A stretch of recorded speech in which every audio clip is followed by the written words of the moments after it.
আপনারা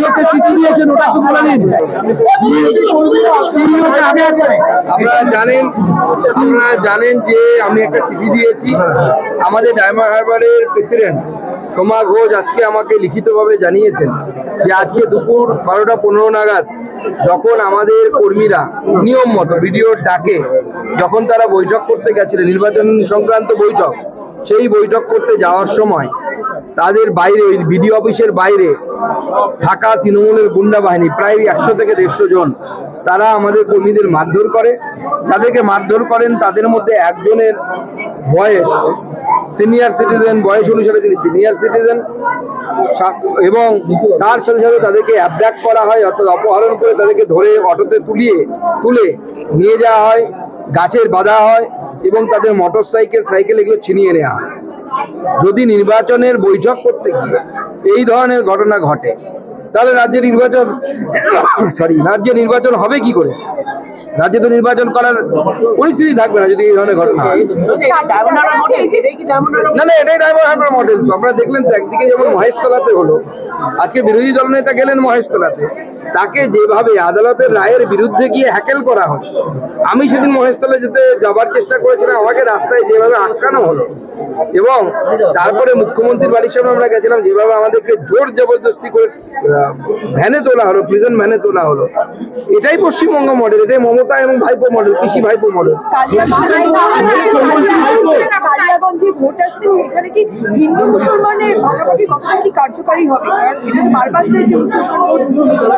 তৃণমূল কংগ্রেস সবসময় চায় যে মুসলিম ভোটকে কনসলিডেট করতে। কারণ তৃণমূল কংগ্রেস জানে যে মুসলিম ভোট যদি ওদের পাশ থেকে সরে যায় তাহলে পরে তারা জিততে পারবে না। তাই মুসলিমদেরকে ভুল বুঝিয়ে কোনো মুসলিম এলাকায় কোনো উন্নয়ন হয়নি।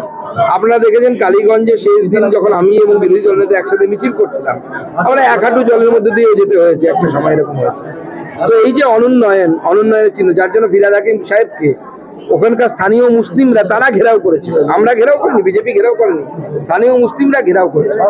উন্নয়ন তো নেই কোথাও, শুধুমাত্র ধর্মীয় সুশ্রী দিয়ে বিজেপি জুজু দেখিয়ে মুসলিম ভোট তৃণমূল কংগ্রেস পাচ্ছে। যেদিন মুসলিমরা বুঝে যাবে যে তৃণমূল কংগ্রেস তাদেরকে বোকা বানাচ্ছে, সেদিনই এই ললিপপ ছুড়ে ফেলে দেবে এবং তারা উপযুক্ত জায়গায় সে তো দেখাবে। তৃণমূল কংগ্রেস হিন্দু এলাকায় বোম মেরে ভয় দেখিয়ে হিন্দুদেরকে ভোট দিতে যাওয়া থেকে বিরত করে, এটা প্ল্যানিং।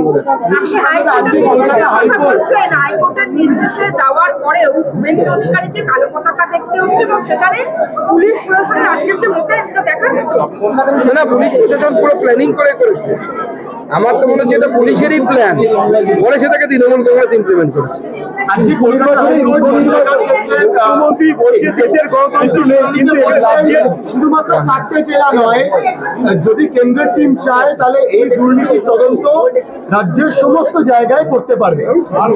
আজকে যে হাইকোর্টের রায়, সেই রায়ের মূল বিন্দু হচ্ছে এই রায় প্রমাণ করছে যে কোর্ট অ্যাকসেপ্ট করে নিয়েছে যে তথ্য প্রমাণ যা পাওয়া গেছে সেই তথ্য প্রমাণ দেখে যে পশ্চিমবঙ্গের মনরেগাতে দুর্নীতি হয়েছে, এবং সেই জন্য কেন্দ্র সরকার চাইলে প্রত্যেকটি ডিস্ট্রিক্টে তদন্ত করতে পারে। এবং পুরনো যে টাকা, সেই টাকা দেওয়ার ব্যাপারে কিন্তু কোর্ট কোনো কথা বলেনি। কোর্ট বলেছে যে বর্তমানে আগস্ট মাস থেকে এটাকে চালু করার জন্য, অর্থাৎ নতুন কাজ শুরু করার জন্য। অতএব এটা প্রমাণিত হয়ে গেল যে পুরনো কাজের সময় মনরেগাতে তৃণমূল কংগ্রেস পরিচালিত পঞ্চায়েত এবং রাজ্য সরকার দুর্নীতি।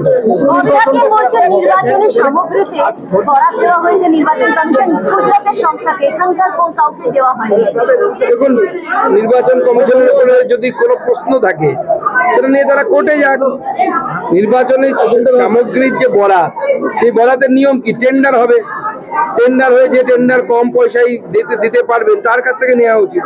মুখ্যমন্ত্রী মমতা বন্দ্যোপাধ্যায় তো স্বাভাবিকভাবে যেরকম ভাবে করে যে নিজের পার্টির লোকেদেরকে পয়সা নিয়ে কাজ পাইয়ে দেয়, সেভাবে তো নির্বাচন কমিশন করবে না। উপনির্বাচনটা কি শান্তিপূর্ণ হবে? আমার যা মনে হচ্ছে আজকে যে আমরা দেখতে পাচ্ছি শান্তিপূর্ণ হওয়ার কোনো চান্স নেই। কয়েকদিন আগে মুখ্যমন্ত্রী তিনি বিধানসভায় বলেছিলেন বাংলাকে পুশব্যাক করা হচ্ছে, এবং আজ কুণাল ঘোষ তিনিও বললেন যে হিন্দিভাষী রাজ্যগুলিতে বাংলাকে পুশব্যাক করা হচ্ছে, বাংলাকে পেছনের দিকে ফেলা হচ্ছে। কিভাবে দেখছেন? বাংলাকে কিভাবে পেছনে পুশব্যাক করবে? কোনো বাংলা ভাষী বাংলাদেশ থেকে এসে যদি এরপরে থাকে তাকে পুশব্যাক করা হবে। এই ব্যাপারে তো আমাদের সরকারের স্ট্যান্ড পরিষ্কার একদম। যারা ভারতীয় তারা ভারতবর্ষে থাকবে, যারা ভারতীয় নয় তারা ভারতবর্ষে থাকবে না। কেন থাকবে? ধর্মশালা নেই। আমি কোর্টের রায় যতটা বুঝতে পেরেছি, যে মাননীয় মুখ্যমন্ত্রী প্রথম থেকেই শিক্ষার্থীদেরকে, অর্থাৎ যারা শিক্ষক কিন্তু তারা বর্তমানে শিক্ষার্থীতে পরিণত হয়ে গেছে, তাদের পরীক্ষা দেওয়ার কথা বলা হচ্ছে, তাদেরকে বোকা বানাচ্ছে। ললিপপ দিয়েছিলেন উনি বলেছিলেন আমি তোমাদের সাথে আছি, পাশে আছি, কিন্তু কিচ্ছু করেননি। এবং আমি আগেও বলেছি, এখনো বলছি, শেষ পেরেক, কফিনের শেষ পেরেক মুখ্যমন্ত্রী মেরে দিয়েছেন সেই দিন, যেদিন মুখ্যমন্ত্রীর তরফ থেকে, অর্থাৎ রাজ্য সরকারের তরফ থেকে এবং এসএসসির তরফ থেকে সুপ্রিম কোর্টে যোগ্য এবং অযোগ্যদের তালিকা দেয়া হয়নি। সেই দিনই লাস্ট ব্রেক পড়ে গেছে কপি। সুকান্ত দা, কেশরী চ্যাপ্টার 2 সিনেমায় ক্ষুদিরাম বসুর নাম বদল করে ক্ষুদিরাম সিং করা হয়েছে। কোথাও কি আবারও টার্গেট করা হচ্ছে? বাংলার যারা বিপ্লবী রয়েছে তাদেরকে কি মনে করছেন? দেখুন, কেশরী 2 সিনেমা সম্পর্কে আমি জানি না, তার কাহিনী কি, সেই বিষয়ে এখন আমার মনে হয় আগে দেখা উচিত আদৌ কি ওখানে ক্ষুদিরাম বোসকে দেখানো হয়েছে না অন্য কাউকে দেখানো হয়েছে। 100 দিনের কাজ নিয়ে হাইকোর্ট আজকে একটা রায় দিয়েছে, দ্রুত কাজ শেষ করতে, মানে ইনভেস্টিগেশন একদিকে চলবে, টাকাও পাঠিয়ে কাজ করতে হবে। মুখ্যমন্ত্রী প্রথমে এটা একটা নিয়ে দেখুন, প্রথম কথা হচ্ছে এই রায়টাকে ভালোভাবে পড়ুন। এই রায়ে অনেকগুলো দিক আছে। প্রথম দিক বলেছে যে পুরনো কোনো বিষয় নিয়ে কোর্ট কত কথা বলেনি, বলেছেন আগস্ট মাস থেকে শুরু করতে বলেছে। এবং তার সাথে সাথে আমার যেটা মনে হয় যে এখনো সুপ্রিম কোর্ট বাকি আছে, সুপ্রিম কোর্টে স্বাভাবিকভাবে বিভিন্ন পার্টি যারা আছে তারা যেতে পারেন। আমার মনে হয় তারপরে মন্তব্য করা ভালো। কিন্তু এই রায়ে কেন্দ্র সরকারকে বিশেষ অধিকার দেওয়া হয়েছে কয়েকটি। তার মধ্যে একটি হচ্ছে অবজারভেশন, পশ্চিমবঙ্গের প্রত্যেক জেলায় কেন্দ্র সরাসরি করতে পারবে। এবং তার সাথে সাথে কেন্দ্র সরকার পশ্চিমবঙ্গের জন্য, মানে পশ্চিমবঙ্গের 100 দিনের কাজের নিগরানির জন্য বিশেষ নিয়ম কানুন তৈরি করতে পারবে, যা অন্য রাজ্যের ক্ষেত্রে লাগু নয়। এই যে পশ্চিমবঙ্গকে সেপারেটলি ট্রিট করার যে ব্যবস্থা, কোর্টের রায় প্রমাণ করছে যে কোর্ট আরো একবার অ্যাকনলেজ করলো যে পশ্চিমবঙ্গ সরকার 100 দিনের কাজে দুর্নীতি করেছে। মমতা বলছেন রাজ্য সরকার সংবিধান হত্যা দিবস পালন করবে না, তাহলে রোজই সংবিধান হত্যা দিবস পালন করতে হবে। এটা রাজনৈতিক উদ্দেশ্য। মমতা বন্দ্যোপাধ্যায় নিজের পাপ ঢাকার জন্য এটা বলছেন। মমতা বন্দ্যোপাধ্যায় প্রতিদিন সংবিধানকে হত্যা করেন। মমতা বন্দ্যোপাধ্যায়ের পুলিশ মন্ত্রী থাকা অবস্থায় ধর্মের কারণে সেই দৃষ্টিকে ধর্মীয় সংখ্যালঘু হওয়ার জন্য চন্দন আর হরগোবিন্দ দাসের জীবন চলে গেল। সংবিধান হত্যা নয় এটা। মাননীয় মুখ্যমন্ত্রী শাসন ব্যবস্থায় সেদিন মহেশতলাতে আমাদের হিন্দুদের তুলসী গাছকে তুলে উপরে ফেলা হলো, সংবিধান হত্যা নয়? ইন্দিরা গান্ধী যে এমার্জেন্সি লাগু করেছিলেন তখন মমতা বন্দ্যোপাধ্যায় কংগ্রেস করতেন, সেই পাপটাকে তিনি কিছুতেই অ্যাকসেপ্ট করতে পারছেন না, তার জন্য এগুলো কথা বলছেন। কেন্দ্র সরকার এই ধরনের রেকমেন্ডেশন পাঠায়, মানবেন না আপনার ব্যাপার। তাই বলে কি ইন্দিরা গান্ধীর সেই যে এমার্জেন্সি লাগু করা, হাজার হাজার মানুষকে জেলের ভেতরে ঢোকানো, সংবাদপত্রের মুখ খোলাকে বন্ধ করা, ঠিক মমতা বন্দ্যোপাধ্যায় এখন যেরকম করেন। কিশোর কুমারকে অল ইন্ডিয়া রেডিওতে গান করতে বাধা দেওয়া, বন্ধ করে দেওয়া, যে কিশোর কুমার গান করতে পারবে না অল ইন্ডিয়া রেডিওতে। এই সমস্ত কিছুই মানুষ মনে রেখেছে, আগামী দিনেও মনে রাখবে। হ্যাঁ, এখন যুগ পরিবর্তন হয়ে গেছে। মমতা বন্দ্যোপাধ্যায়ের মতো লোকেরা এমার্জেন্সি ঘোষণা করেন না, না ঘোষণা করে এমার্জেন্সি চালান। আজকে কোনো জায়গায় যেতে গেলে কোর্টে যেতে হচ্ছে আমাদের বিরোধী দল নেতাকে, কোথাও আমাদের প্রোগ্রাম করতে গেলে, পার্টির প্রোগ্রাম করতে গেলে আমাদেরকে কোর্টে গিয়ে পারমিশন নিতে হচ্ছে। হিন্দু শব্দ ব্যবহার করতে গেলে এরপরে হয়তো কোর্টে যেতে হবে মমতা বন্দ্যোপাধ্যায়ের রাজত্বে। এই সবই তো এমার্জেন্সি নামান্তর। সমান্তরাল মুখ্য শাসন চালাচ্ছে কেন্দ্র, সমান্তরাল প্রশাসন চালাচ্ছে কেন্দ্র, সমান্তরাল প্রশাসন চালাচ্ছে কেন্দ্র, এটা চালাবেন না।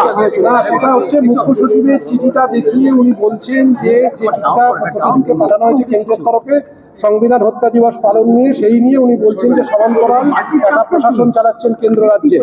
দেখুন, কেন্দ্রের সরকার সেটি তো নির্বাচিত সরকার, পশ্চিমবঙ্গের মানুষেরও তার মধ্যে তো ভোট আছে, তারাই তো নরেন্দ্র মোদীকে নির্বাচিত করেছে। এরকম নয়তো তারা নরেন্দ্র মোদীকে নির্বাচিত করে, এটা ফেডারেল স্ট্রাকচার আছে।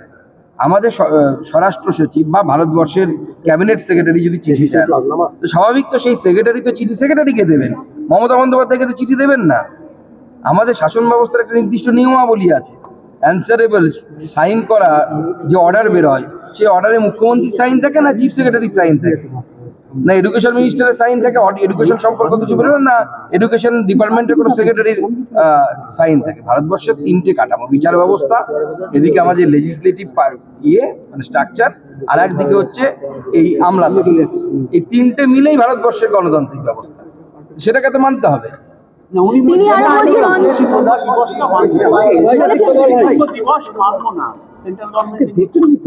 না না, পশ্চিমবঙ্গ দিবস উনি তো মানবেন না। পশ্চিমবঙ্গ দিবস মানলে পরে ওনার ঝুলি থেকে বেড়াল বেরিয়ে যাবে। তখন বলতে হবে যে একসময় পশ্চিমবঙ্গ বাংলাদেশে যাওয়ার কথা ছিল, বাংলাদেশে চলে গেছিল, পাকিস্তান তৎকালীন পাকিস্তানে চলে গেছিল জনসংখ্যার ভিত্তিতে। ডক্টর শ্যামাপ্রসাদ মুখার্জি, সত্যেন্দ্রনাথ বোস এরা আন্দোলন করেন, আরো অনেক ব্যক্তি করেন, আন্দোলন করে তাকে ভারতবর্ষের মধ্যে আনেন, ভাগ হয়। এই 20 জুন জ্যোতিবাবুর মতো নেতা, যিনি নিজেকে সেকুলার নেতা বলতেন, তিনিও হিন্দুদের হোমল্যান্ডের পক্ষে ভোট দেন। তো এই সমস্ত তথ্য বাইরে বেরিয়ে আসবে, সেটা উনি ঘোষণা করে দিয়েছেন 1 বৈশাখ পশ্চিমবঙ্গ দিবস। কেন কেন কি জন্য কেউ জানে না। তিনি আরো বলছেন সিপিএম বিজেপি কখনো চায় না যে ওবিসি রিজার্ভেশন হোক। দেখুন, ওবিসি রিজার্ভেশনের বিষয়ই নেই। মুখ্যমন্ত্রী পলিটিক্স খেলছেন, পলিটিক্স করার চেষ্টা করছেন। এখানে ওবিসিদের কথাই নেই। ওবিসি কোথায়? ওবিসি মানে আদার ব্যাকওয়ার্ড কাস্ট। কাস্টিজম কোথায় আছে? হিন্দু ধর্মে আছে। আপনি ধোকাচ্ছেন মুসলিমদেরকে আর কাস্টিজমের কথা বলছেন। এটা হচ্ছে ধর্মীয় সংরক্ষণ। অন্যান্য রাজ্যে বেশ কয়েকটা রাজনৈতিক দল চেষ্টা করেছিল।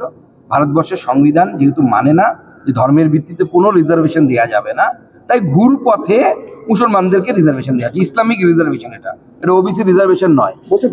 গরিবকে বলছে প্রধানমন্ত্রী এখন দেশ চালাচ্ছে কে? প্রধানমন্ত্রী যখন দেশের বাইরে যাচ্ছে তাহলে কে চালাচ্ছে দেশ? মোদি না মানে শাহ, অমিত শাহ আপনি বলছেন। অমিত শাহ কটাক্ষ করছে। বলছেন কে চালাচ্ছেন দেশ? মোদি তো বাইরে ঘুরে বেড়াচ্ছেন। মোদি না শাহ? তিনি তাহলে প্রধানমন্ত্রী, শাহিদ প্রধানমন্ত্রী। দেশের জনগণ 140 কোটি মানুষ, তারাই দেশ চালাচ্ছে এবং তাদের প্রধানমন্ত্রী হয়ে তাদের প্রধান